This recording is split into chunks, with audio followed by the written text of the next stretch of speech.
Mr. President. The Democratic whip. It was nearly 3 years ago, Mr. President, the world watched in horror as Russia pursued a bloody, full-scale invasion of the sovereign nation of Ukraine.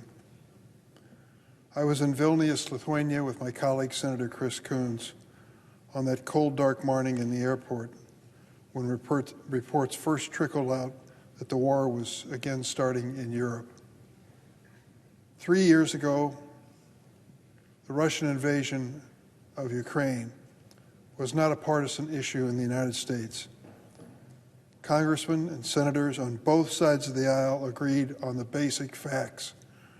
Russia was waging an unprovoked, illegal war and must be stopped at all cost. And for the past 3 years, we have supported Ukraine with the funding it needed to beat back Russian aggression and defend the front line of democracy in Europe. And the Ukrainian people have done just that. 46,000 Ukrainian lives have been lost. 46,000 defending their nation against Putin. We have joined with our NATO allies and many other countries around the world standing by Ukraine.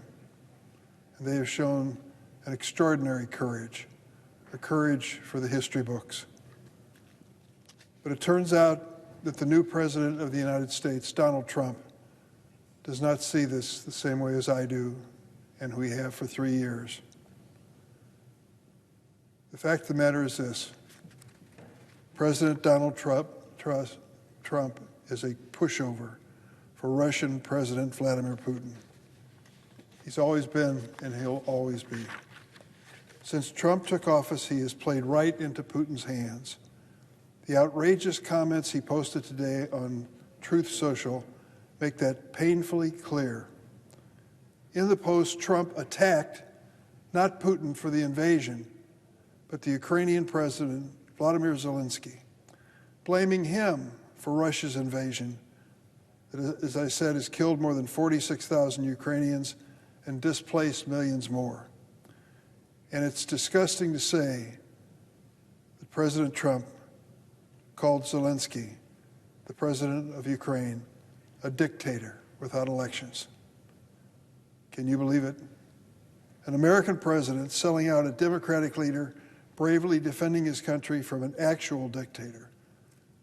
Putin, a former KGB apparatchik at that. It is insulting to say that. It is shameful. But from this president, it's no surprise. President Trump is doing nothing more than parroting Kremlin propaganda and spreading lies that Putin whispers into his ear. I could call on Trump to apologize to the people of Ukraine who have suffered so much because of this Russian invasion, but it would be a waste of breath. Let me be clear to President Trump. You don't make America great by selling out our nation and our allies to a Russian dictator. Most of my Republican colleagues know this. I've spoken with them over the years.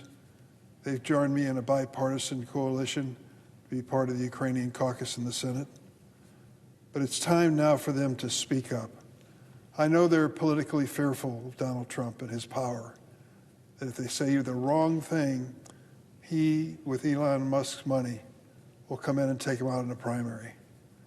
But there has to be a point where they stand up and say what you really believe and have the courage to do it. I'm reminded of a quote from a fellow Illinoisan, our nation's 16th president. It was 1865. Our nation had been torn apart by the bloodshed of the Civil War. And ahead of his inauguration for a second term, President Abraham Lincoln addressed the nation right out there. He said, quote, "Both parties deprecated war, but one of them would make war rather than let the nation survive, and the other one would accept war rather than let it perish." And the war came.